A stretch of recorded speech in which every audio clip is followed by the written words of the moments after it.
India, our country.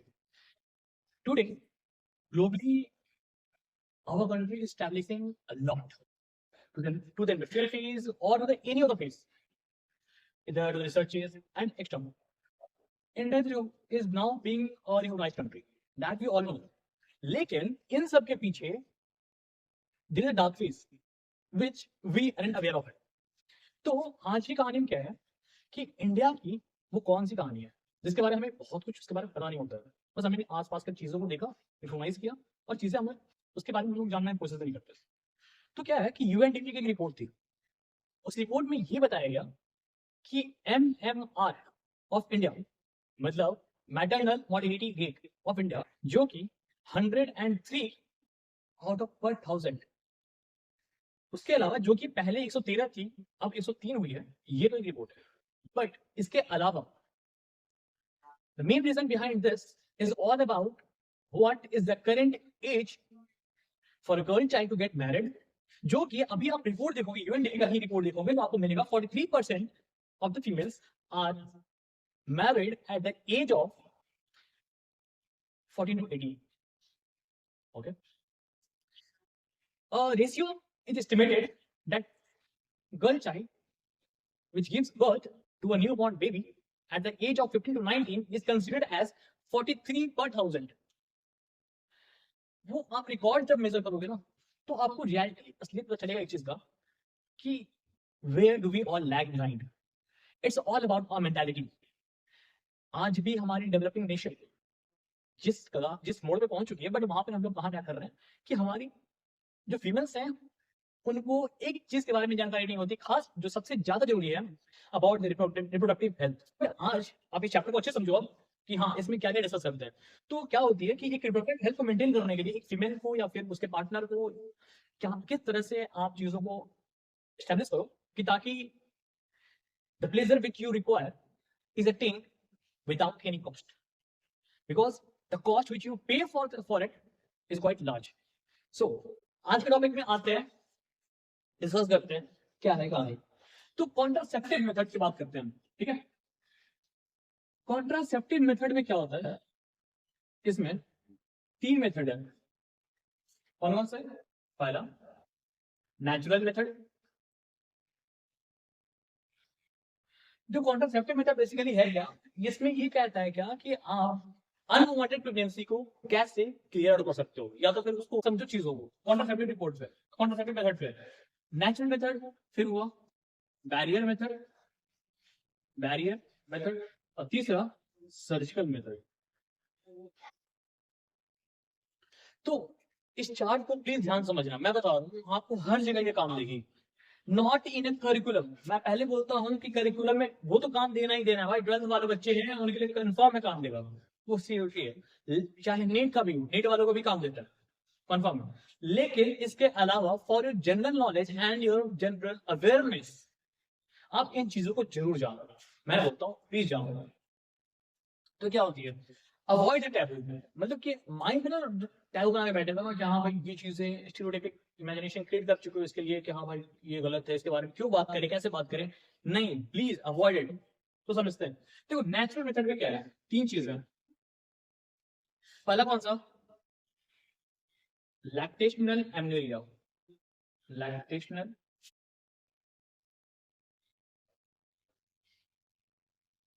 एमनेरिया। दूसरा periodic assistance,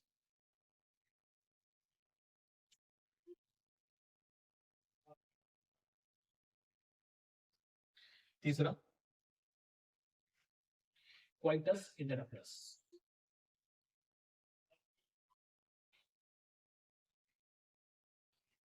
ठीक है, बात होती है बैरियर मेथड की। तो बैरियर मेथड की क्या करें कि इसकी कहानी क्या होती है, अब देखो first part physical barriers, physical, दूसरा केमिकल, तीसरा आईयूडी जो कि सबसे ज्यादा कॉमन होती है, देखिए सॉरी कॉमन तो फिजिकल है बट सवाल इससे ज्यादा होते हैं आईयूडी से। उसके बाद इस आईयूडी के बाद बचता आपका कौन सा, केमिकल मेथड के बाद आईयूडी, उसके बाद आपका hormonal, post contraceptive, post contraceptive, और लास्ट मेडिसिनल। सर्जिकल में दो पार्ट, सॉरी तीन पार्ट ले लेते हैं। पहला कौन सा? Vasectomy, vasectomy. दूसरा टिम्बेक्टोमी, तीसरा हिस्टेरेक्टोमी।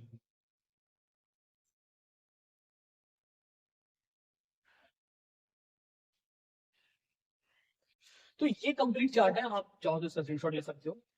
ये कंप्लीट चार्ट आप किस तरह से आपको पढ़ाई करना है, एक सिस्टमेटिक फॉर्म, ये कंप्लीट सिस्टमेटिक है कि आप कैसे पढ़ाई करोगे।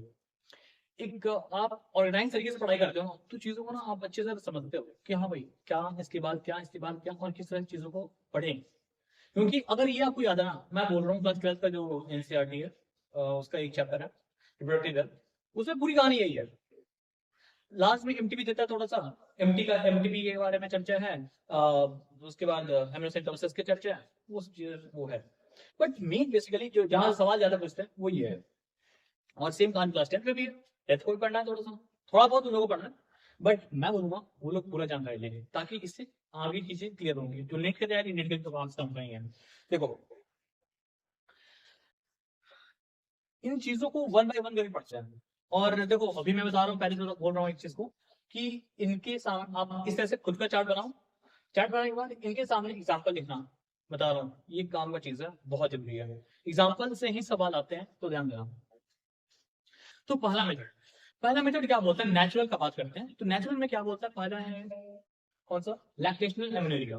लैक्टेशनल एमेनोरिया का मतलब क्या है कि देखो एक महिला, फीमेल, क्या होती है उनकी कि वो आफ्टर डिलीवरी उनकी क्या ये लैक्टेशनल टाइम पीरियड चलती है, मतलब ब्रेस्ट फीडिंग के टाइम। तो ब्रेस्ट फीडिंग के टाइम पे हार्मोनल चेंजेस इस तरह से होते हैं कि आपकी उस टाइम पे पीरियड्स नहीं आते हैं।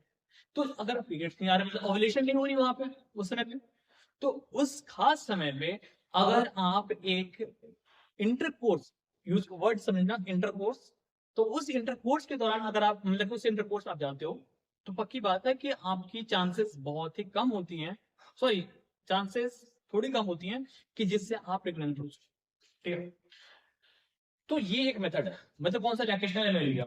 लैक्टेशनल एमेनोरिया इसकी लास्टिंग होती है मतलब लैक्टेशन पीरियड के टाइम, लैक्टेशनल पीरियड के टाइम पे अगर आप 6 मंथ के आसपास में अगर आप क्वार्टर मतलब कि क्वार्टर पे जाते हो या फिर आप इंटरकोर्स करते हो, तो पक्की बात है कि उस समय आपकी चांसेस थोड़ी कम होती हैं। लेकिन इसकी इन सब चीजों की फेलियर रेट ज्यादा है, नेचुरल मेथड की फेलियर रेट काफी ज्यादा होती है, तो ध्यान देना। इसकी अबाउट 6 मंथ्स होती है, अबाउट टू 6 मंथ, किसी में आगे किसी में जा, मतलब कि प्लस माइनस 1-2 मंथ्स की आप कंसिडर कर सकते हो। तो 6 मंथ अप्रोक्सीमेट होती है लैक्टेशन एमेनोरिया की। फिर दूसरी पॉइंट क्या बनती है लैक्टेशनल के बाद? आपका बनता है कौन सा? पीरियोडिक। देखो इसका मतलब ही समझना, लैक्टेशनल मिल्किंग, एमेनोरिया मतलब पीरियड्स नहीं आएंगे। ठीक है, तो लैक्टेशनल एमेनोरिया क्लियर हुई। दूसरी कहानी, दूसरी बात पूरा कौन सा? पीरियोडिक एब्सिस्टेंस। तो पीरियोडिक एब्सिस्टेंस कहता है क्या है कि आप पीरियड्स के टाइम पे एक टाइम होता है जहां पे सबसे ज्यादा डेंजरस पीरियड होती है और एक होती है सबसे सेफ पीरियड। तो इन चीजों को समझते हैं।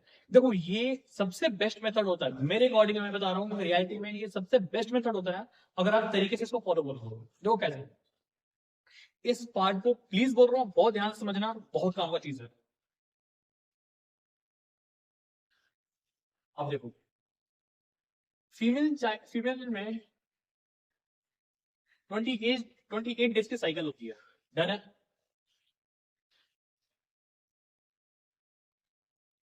5, 10, 15, 20,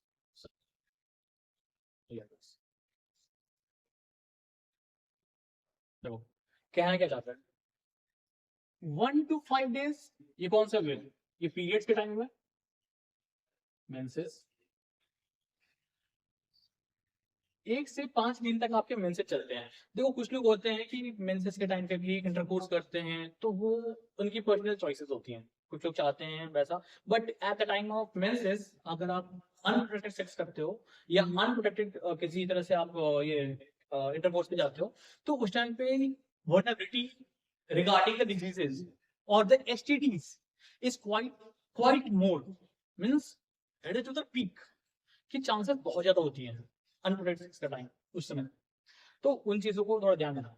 फिर देखो 1 to 5 डेज मेंसेस का टाइम है, तो ये कहा है 5 to 10 डेज, मतलब कि आप गिनोगे 1 से 10 दिन तक आपका सेफ पीरियड चलता है, सेफ डेज, ठीक है। फिर यहां से खास चीज मैं बता रहा हूं, ये वाला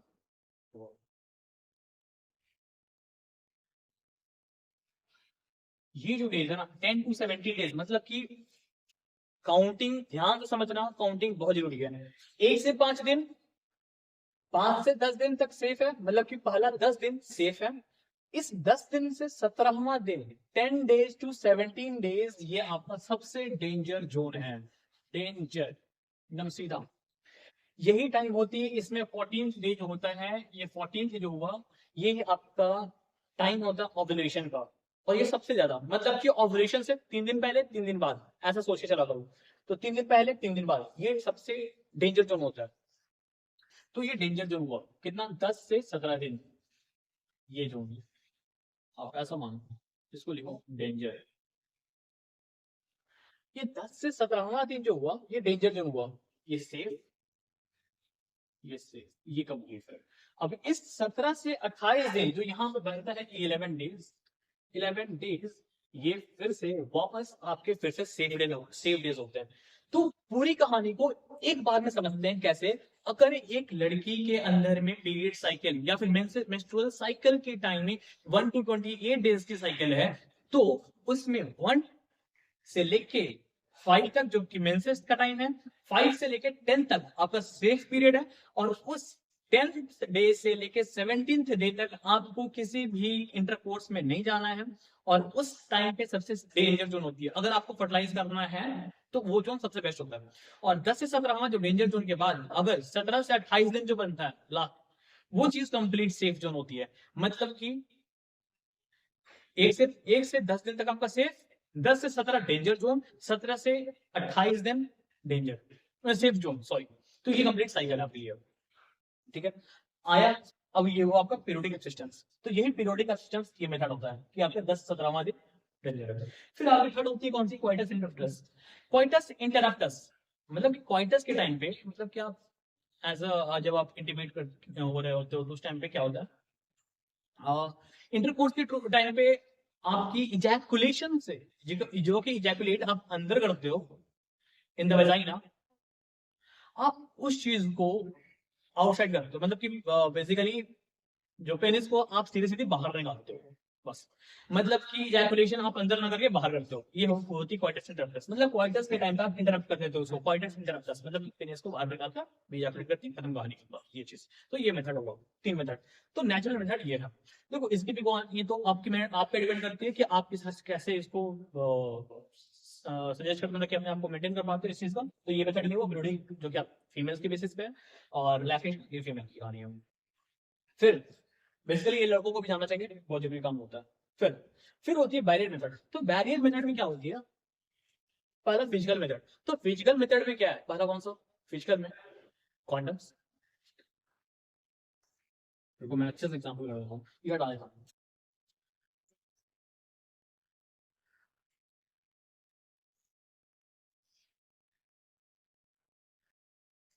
फिजिकल मेथड में क्या होता है, एग्जांपल में पहला हुआ कॉन्डम्स, जो कि मेल्स और फीमेल दोनों के होते हैं, पक्की बात है। मतलब हमारा मेल कॉन्डम, फीमेल कॉन्डम। फिर एक होता है डाइफ्राम्स, डाइफ्राम्स। देखो कॉन्डम्स तो हुए वो तो पता ही है अच्छे से, सबको जानता है कि लैटेक्स का बना होता है ये, और फिर मेल्स का अलग होता है, फीमेल्स का अलग होता है। तो ये कहानी अलग है, ये आपके बारे में सबको पता है कॉन्डम्स के बारे में। और बेसिकली नहीं बताया तो मैं बताता हूँ कि क्या कहते हैं कि मेल्स का अलग क्वांटम होता है, फीमेल्स का अलग। फीमेल का इंसर्ट किया जाती क्वांटम पहले से, और फिर वापस मेल का तो अपना आप यूज करते हो, आप उसको वापस एज अ बैरियर की तरह काम करती है। During the discharge of the semen it is discharge within the quantum and this is disposed. तो फिर डायफ्राम ये होती है कि ये फीमेल्स में वापस इंसर्ट की जाती है। बेंट स्ट्रक्चर होता है, और ये प्लास्टिक का भी होता है, प्लास्टिक का रहता है जो कि इंसर्ट की जाती है फीमेल्स के अंदर। ठीक है। फिर होती है केमिकल मेथड। तो केमिकल मेथड में कौन सा, इसमें होते हैं जेलीज। कौन सा, स्पर्मिसाइडल।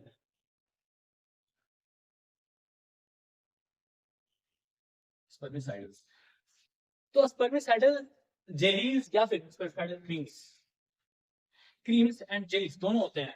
जो स्पर्मिसाइडल, स्पर्मिसाइडल मतलब क्या, कि स्पर्म और साइडल मतलब स्पर्म का डेथ करने वाला, मतलब कि उसकी मोडलिटी या फिर उसकी कंप्लीट जो भी सेल की प्रोलॉन्गिविटी है या लिविंग नेचर है उसको खत्म करता है ये। तो जेलीज और क्रीम्स जो कि स्पर्मिसाइडल है वो सब केमिकल मेथड में आते हैं। ठीक है। ये सब ज्यादा मैं बता रहा हूँ, देखो अगर आप जानते हो थोड़ा बहुत, इस जानकारी के हिसाब से बताता हूँ कि जो भी सेक्स वर्कर होती हैं उनके लिए ये मेथड बहुत ज्यादा कॉमन होता है। अगर आप फेशियल मेथड यूज करते हो तो अलग आएंगे, उसके अलावा ये मेथड वो लोग यूज करते हैं, फीमेल्स के लिए काम होता है कि वो लोग यूज करते हैं स्पर्मिसाइडल क्रीम्स या फिर जेलीज का। तो ये है। फिर होती है आईयूडीज की। देखो सबसे तगड़ा चीज यही है कि आईयूडी में क्या जाएगा, इसमें जनरेशन बाय जनरेशन है। ठीक है। फर्स्ट जनरेशन है जिसमें आता है Lippes loop. Lippes loop example को ध्यान देना, लिपिस लूप कौन सा आईयूडी है ये सब ध्यान देना। फिर होती है हार्मोन रिलीजिंग या सेकंड जनरेशन, सेकंड जेन, या कॉपर रिलीजिंग, कॉपर रिलीजिंग। और इसी का थर्ड होता है कौन सा, थर्ड जेन, या कॉपर रिलीजिंग के अलावा कौन सा होगा, हार्मोन रिलीजिंग, हार्मोन रिलीजिंग। तो इसके एग्जांपल को प्लीज बोल रहा हूँ एक बार अच्छे से याद करना, प्लीज प्लीज प्लीज। क्यों, क्योंकि फर्स्ट जनरेशन तुम्हारा लिपिस लूप हो गया, दूसरी कहानी है। देखो लिपिस लूप का इस्तेमाल किसी जमाने में बहुत ज्यादा होता था, और सेम कहानी इसके साथ भी कॉपर टी और कॉपर 7। तो क्या होती है कॉपर टी और कॉपर 7 और मल्टी लोड 375। हाँ, copper T copper 7 multi load 375, 375।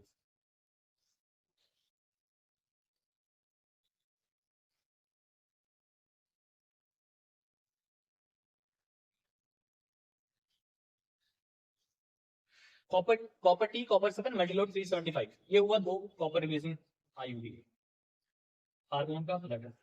ठीक है। तो इसके एग्जांपल देखना ध्यान से एक बार फिर से। आईयूडी में अगर पहला पार्ट कौन सा था, फर्स्ट जनरेशन का लिपिड लूप, तो लिपिड लूप वो इंसर्ट की जाती है फीमेल के वजाइना के अंदर में, वो कहानी हुई कर रहा हूँ। वो तुम्हारा वो भी तुम्हारा ये रिलीज किया है, और स्पर्म की मोटिलिटी को खत्म करता है। कॉपर रिलीजिंग में तुम्हारा कौन सा, कॉपर टी कॉपर 7 मल्टीलोड 375। तो कॉपर टी, देखो बेसिकली होता क्या, एक टी शेप की तुम्हारा एक पतला सा बनाया रहता है, क्या फाइबर की, सिलिकॉन की बनी होती है, शायद सिलिकॉन की ही रहती है। और वो क्या करते हैं, इंसर्ट की जाती है, उसको बेंड करके, जैसे ऐसे टी रहा तो उसको बेंड करके फीमेल के वेजाइना के अंदर इंसर्ट की गई। इंसर्ट करने पे तुम्हारा ये वेजाइना से इंसर्ट करके अंदर यूट्रस। बेसिकली इसका मतलब क्या, आईयूडी का इंट्रा यूटेराइन डिवाइसेस, मतलब कि इंट्रा मतलब यूटरस के अंदर में, यूटेराइन मतलब यूटरस के अंदर में जो डिवाइस इंसर्ट की जा रही है उसमें। तो लिपिस लूप भी वही इंसर्ट की गई वेजाइना से अंदर पास करते हुए। फिर तुम्हारा ये क्या नाम है, कॉपर टी कॉपर 7 मल्टीलोड 375, इन सबको तीनों को इंसर्ट की मतलब इन तरह की चीजों को इंसर्ट की जाती है क्या नाम है, यूट्रस में। वो वहां से कॉपर आयंस को रिलीज करती है, और कॉपर आयंस वापस स्पर्म की मोटिलिटी को डिक्रीज कर जाती है, या फिर स्पर्म की फर्टिलाइजिंग पावर को खत्म कर देती है। ये कहानी होती है ये कॉपर रिलीजिंग। सेम कहानी होती है हार्मोन रिलीजिंग आईयूडी की। तो हार्मोन रिलीजिंग आईयूडी में तुम्हारा होता है एक खास इम्प्लांट्स। देखो इम्प्लांट्स को ना बेसिकली अभी ये थर्ड जनरेशन का है, मतलब एकदम नया नया चल रहा है खास। तो इम्प्लांट्स को स्किन के, मतलब कि तुम्हारा आर्म्स का जो भी है, आर्म्स के स्किन के अंदर में इंसर्ट की जाती है। सिलिकॉन की चिप में भी होती है, सिलिकॉन की वायर होती है, थिन वायर, और इसको इंसर्ट की जाती है। ये अप्रोक्स 3 इयर्स तक आपको प्रोटेक्ट करती है। मतलब कि क्या, कि आपको 3 साल, अब इसका जो भी आप इंसर्ट करवाते हो तो इंसर्ट करवाने के बाद 3 साल तक आपकी प्रेग्नेंट होने की चांसेस नहीं रहती हो। लेकिन इसको इनिशियल डेज में, मतलब कि फर्स्ट बेबी के पहले आपको ये इम्प्लांट नहीं करवाना चाहिए मोस्टली, क्योंकि इससे ज्यादा क्या होती है कि आप फिर वापस फीमेल की इनफर्टिलिटी के केस बढ़ जाती है। बाद में करवाओ कोई इश्यूज नहीं, मतलब कि तुम्हारा उस टाइम पे 3 साल तक कोई आप क्वाइटस करो, क्वाइटस में इंटरकोर्स करो, कोई इश्यूज नहीं है। लेकिन उसका 3 साल के बाद फिर वापस इसकी वापस मेंटेन करने लगता है। तो ये हुआ कौन सा, इम्प्लांट्स। ठीक है, अब इसके बाद बचता कौन सा, हार्मोनल। तो हार्मोनल जो कि तुम्हारा बैरियर मेथड में है, तो हार्मोनल बैरियर मेथड में कौन सा बचता है, इसमें तुम्हारे होते हैं कौन सा,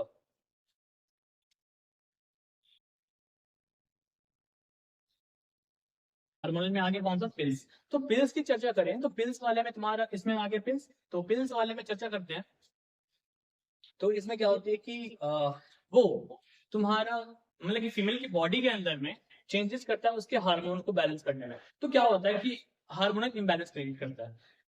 प्रोजेस्टेरॉन और ईस्ट्रोजन दो हार्मोन होते हैं जो कि एक फीमेल को फीमेल बनाती है। ठीक है, एस्ट्रोजन फीमेलनेस क्रिएट करती है, और प्रोजेस्टेरॉन वो हार्मोन तुम्हारे प्रेगनेंसी को फर्दर कंटिन्यू करने में हेल्प करती है। ठीक है, तो अगर यही चीज प्रोजेस्टेरॉन को पहले ही इनहेंस कर दिया जाए तो पक्की बात है कि वहां पे इम्प्लांटेशन होगी ही नहीं फीमेल्स में। मतलब कि जो सर्विक्स की लाइनिंग है, सर्विक्स की लाइनिंग थिक हो जाती है, जैसे थिक हो गई तो पक्की बात है वहां पे अगर बच्चा पहले से मतलब कि ये जाइगोट वहां पे जाके चिपकता है, मतलब इम्प्लांट होता है, तो वो चीज बाहर वो डिग्रेड कर जाती है, डिग्रेड करके बाहर निकल जाती है। तो ये होती है। तो पिल्स का कहानी वो हुआ। फिर पोस्ट कॉन्ट्रासेप्टिव मेथड, इसमें सबसे ज्यादा कॉमन चीज है, मतलब कि तुम्हारा अगर आपकी अनवांटेड प्रेगनेंसी हो जाती है तो उसमें पिल्स आते हैं। फिर से तो अनवांटेड 22 आ गया, अनवांटेड 72, ये सबसे कॉमन है। इसके बारे में हर कोई जानता है, हर बच्चा जानता है मैक्सिमम, मतलब कि जो चीजों को जानने लगा है तो उन चीजों को, इन सब चीजों को जानता है कि पोस्ट कॉन्ट्रासेप्टिव में अनवांटेड 72 इस पिल का इस्तेमाल करते हैं। फिर होती है मेडिसिनल। तो मेडिसिनल में भी वही हार्मोनल इम्बैलेंस का काम करता है, प्रोजेस्टेरॉन और एस्ट्रोजन का कॉम्प्लेक्स का इस्तेमाल करते हैं जिससे तुम्हारा मतलब बॉडी की रेगुलेशन चेंज कर सके, मतलब हार्मोनल बैलेंस चेंज करे। तो उस पिल्स में कुछ पिल्स होते हैं जो कि आप प्री क्या नाम है यूज करते हो, प्री इंटरकोर्स का। तो उस बस्ता इसमें बनता है कौन सा, एस्ट्राडाइओल, एस्ट्राडाइओल और नॉट जेस्ट्रीन, नॉट जेस्टिनेट, नॉट जेस्टिनेट होता है, नॉट जेस्टिनेट ये होता है। ये दोनों को एक रहता है इस्तेमाल जो कि यूज करता है मेडिसिनल वाले केस में। तो क्या हुआ कि अब तक में आपने क्या सीख लिया कि नेचुरल मेथड कंप्लीट आ गया क्लियर में। दूसरा मेथड में आपका बैरियर मेथड कंप्लीट हुआ कि बैरियर मेथड में कौन से मेथड या तो फिजिकल क्वांटम का इस्तेमाल कर रहे हैं या तो केमिकल मेथड में। केमिकल मेथड में आप कौन से इस्तेमाल कर रहे हैं, ये स्पर्मिसाइडल जेली या फिर क्रीम का इस्तेमाल कर रहे हैं। आईयूडीज में आपका 3 लेवल के आईयूडीज है, या तो फर्स्ट जनरेशन जो कि लिपिड ग्रुप हो गया, सेकंड जनरेशन जो कि आपका बन गया हार्मोनल कॉपर रिलीजिंग जिसमें copper T, copper 7, multi load 375। तीसरा बनता है आपका हार्मोन रिलीजिंग जिसमें आपका ये कौन सा इम्प्लांट्स आते हैं। फिर आगे बढ़ते हैं तो हार्मोनल में आपके पिल्स में होते हैं। उसके अलावा को पोस्ट कॉन्ट्रासेप्टिव में हमारा अनवांटेड 72, या फिर मेडिसिनल्स में जो कि तुम्हारा हार्मोनल की तरह ही काम करती है, उसमें तुम्हारा एस्ट्राडायोल या फिर नॉर्टेस्टिनेट इस तरह का मेडिसिन का इस्तेमाल करता है। इन पूरी कहानी के बाद आपका सर्जिकल मेथड में क्या होता है, सर्जिकल मेथड सबसे इजी मेथड, लेकिन ये मतलब कि एट द लास्ट एक्सटेंट पे काम आती है मोस्टली। मतलब कि आप फैमिली प्लानिंग के टाइम पे ये होती है कि हाँ भाई आप कंफर्म कर दो, फिर वापस फोन आने का था ना कि आप उसके बाद फर्दर मोर आपको क्या चीज करना है, मतलब कि आप चाहते हो कि हाँ भाई फर्दर कोई प्रेगनेंसी, पूरी कंप्लीट प्रेगनेंसी का अवॉइड करना है, एक बेस्ट मेथड है तो वो चीज वैसे टॉमिंग। तो वैसे टॉमिंग, ट्यूबेक्टोमी और हिस्टेक्टोमी। वैसे टॉमिंग देखो ये मेल्स के लिए है। वैसे टॉमिंग क्या बोला, मेल्स का, मेल्स में वेसक्टोमी, फीमेल्स में ट्यूबेक्टोमी, फीमेल्स में ट्यूबेक्टोमी। और हिस्टेक्टोमी जो कि तुम्हारा हुआ फीमेल्स में ही होता है, फीमेल। क्या बोला वैसे टॉमी, देखो मेल, अगर मेल स्ट्रक्चर आप पढ़ते हो मतलब मेल प्रोडक्टिव सिस्टम एमआरएस अगर आप पढ़ते हो तो एमआरएस के अंदर में आपको क्या मिलता है कि वॉच डिफरेंसेस होते हैं। ठीक है, आप देखना फिगर स्ट्रक्चर, आप देखो यहाँ पे देखो वॉच करना कि ये वॉच डिफरेंसेस होते हैं। इसी वॉच डिफरेंसेस को आप कट कर देते हो, मतलब कि सर्जिकल मेथड से इसको कट की जाती है। कट करने के बाद मतलब कि ये वॉच डिफरेंसेस ही हैं जो कि आपको स्पर्म स्पर्म का ट्रांसपोर्टेशन में हेल्प कर रहा है। इसको कट कर दिया, कट करने के साथ ही वापस अब तो स्पर्म जो बनेगी वो वापस इजैकुलेट होगी नहीं। तो कट किया, उसको टाइप कर दिया, टाइप करके वापस छोड़ दिया कि ताकि वो आपस में मिले नहीं, ना मिलेगा ना ट्रांसपोर्ट होगा सीमेन स्पर्म का। तो इस तरह से वेसेक्टोमी हुआ कि सर्जिकल ये वॉच इसमें वैसेक्टोमी में क्या हुआ, vas deferens are cut and tied, surgically surgically surgically. Tubectomy में क्या होता है कि आप इसमें देखो, फीमेल्स में क्या होती है, फीमेल्स में ना फैलोपियन ट्यूब होती है। अगर आप देखोगे फीमेल, फिर से फीमेल स्ट्रक्चर देखना, इसमें देखना क्या कि आपका जो फीमेल्स में है, ये वेजाइनल पार्ट के बाद यहाँ पे दो ओवरी टाइप का आपको दिख रहा है, इस टाइप का नहीं, ओवरी ही दिख रहा है। उस ओवरी को वापस कनेक्ट करने वाला फैलोपियन ट्यूब है, उसी फैलोपियन ट्यूब को कट करते हैं, कट करके वापस उसको टाइप करते हैं। टाइप करने के बाद से क्या होता है कि हमारा ओवरी से अगर एग जो प्रोड्यूस हो रही है, उस एग की ट्रांसपोर्टेशन फीमेल्स में कंप्लीट वो फैलोपियन ट्यूब के पाथवे में नहीं आती, जहाँ फर्टिलाइजेशन हो, वो तो फर्टिलाइजेशन होता ही नहीं है फिर। मतलब क्या, ट्यूबेक्टोमी में क्या होता है, ट्यूबेक्टोमी में क्या हुआ, fallopian tubes are cut, fallopian tube are cut and tied, बस ये चीज है। तो ट्यूबेक्टोमी आपको मिल गया। वैसेक्टोमी में क्या, वास्ट डिफरेंसेस को कट किया और टाई अप किया। फीमेल्स में क्या किया, ये ट्यूबेक्टोमी में ये फैलोपियन ट्यूब को काटा और टाइप कर दिया। तीसरा कहानी हिस्टेक्टोमी, ये सब चीजें हिस्टेक्टोमी मोस्टली ये फीमेल्स में है, वो भी ओल्ड एज फीमेल्स में, मतलब कि 50 के आसपास में फीमेल्स में प्रॉब्लम ज्यादा होने लगती है, किन्हीं को प्रॉब्लम आती है उठने बैठने में ज्यादा तकलीफ होती है। तो उनमें क्या होती है कि आप वो ना सीधे सीधी वजाइना को, यूट्रस को वो सीधा बाहर निकलवा देती है। मतलब क्या कि surgical removal of uterus from female, ठीक है। तो सर्जिकल, ये तुम्हारा हिस्टेक्टोमी, ये पता है ये चीज खास बताता हूँ कहाँ, बहुत पहले मतलब कि ब्रीडर्स है या फिर ऐसा, मतलब पहले के टाइम पे, इंडिया के पहले सिचुएशन पे, उस टाइम पे क्या हुई थी कि बहुत ज्यादा केसेस होता था कि फीमेल अगर एज अ सेक्स वर्कर या प्रोस्टिट्यूट का काम कर रही है, तो उनमें खास चीज करवाई जाती थी कि उनकी यूट्रस को ही सीधे बाहर निकलवाते थे। यूट्रस बाहर निकल गया, कभी कंसीव करने का चांस ही नहीं बनता है। तो सेम जो वही चीज इस्तेमाल होती है। और आज भी टाइम में अगर फीमेल चाहती हैं कि कोई फैलोपियन ट्यूब को करवाना चाहे, टाई अप नहीं करवाना चाहे, तो सीधे सीधे यूट्रस को ही, मतलब कहते हैं बच्चे दाने को बाहर निकलना, तो बच्चे दाने को बाहर निकलवाने वाले काम ये हिस्टेक्टोमी है। तो हिस्टेक्टोमी क्या हो गया, हिस्टेरेक्टोमी सर्जिकल रिमूवल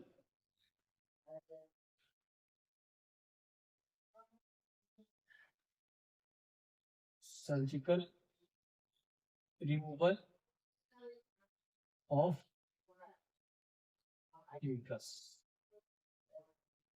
तो ये कंप्लीट पूरी सिनारियो है कि आप अगर रिप्रोडक्टिव हेल्थ पढ़ते हो या फिर एक जनरल अवेयरनेस के तौर पे, चाहे आप कोई भी कॉम्पिटिटिव एग्जाम, चाहे बीपीएससी हो, यूपीएससी हो, यूपीएससी में तो नहीं सवाल करते हैं इससे, बीपीएससी में करते हैं, या फिर स्टेट पीसीएस या फिर और भी कोई जनरल कॉम्पिटिशन जो भी होते हैं, उनमें इस तरह के सवाल आते हैं, जैसे टॉमी को लेकर, ट्रिगोनोमेट्री को लेकर, या फिर आईयूडीज को लेकर, ये सब सवाल आती है खास है। तो अब इस पूरी सिनारियो को पढ़ लेने के बाद, या फिर 12th या फिर 10th वालों को काम का चीज, तो पूरी सिनारियो को पढ़ने के बाद अब मेरे हिसाब से आपको कभी भी कोई कंफ्यूजन तो नहीं बनना है, कभी नहीं। आप कोई भी क्वेश्चन आप क्लियर करना चाहो तो वो भी क्लियर हो जाएंगे, और इस चीज को वापस रिवाइज करो और एक अवेयरनेस अपने में या फिर एक सोसाइटी में क्रिएट करो, ताकि it's none more than a hype. कोई इस तरह कोई भी हाइप क्रिएट करने का मतलब ही नहीं बनता, ना ही टाइप क्रिएट करने का मतलब है। Now everything is more clear and is just like a crystal. मतलब आप कुछ भी चीजों को ना आसानी से चीजों को जानते हो, तो जान के उसको अप्लाई करना सीखो लाइफ में। आप उसको स्टेरियोटाइपिक नहीं क्रिएट कर सकते हो, आप उस चीज को थोड़ा सा क्लियर करो। तो ये चीजें हैं, आप समझो, और आपका चैप्टर खत्म हो तो ये टॉपिक अच्छे से क्लियर होता है। तो इस तरह का अगर और वीडियोस को चाहिए तो आप सजेस्ट करो कमेंट पे, और बिल्कुल भी और आपको पसंद आता वीडियो, आप उसको शेयर करो, सब्सक्राइब करो। Thank you.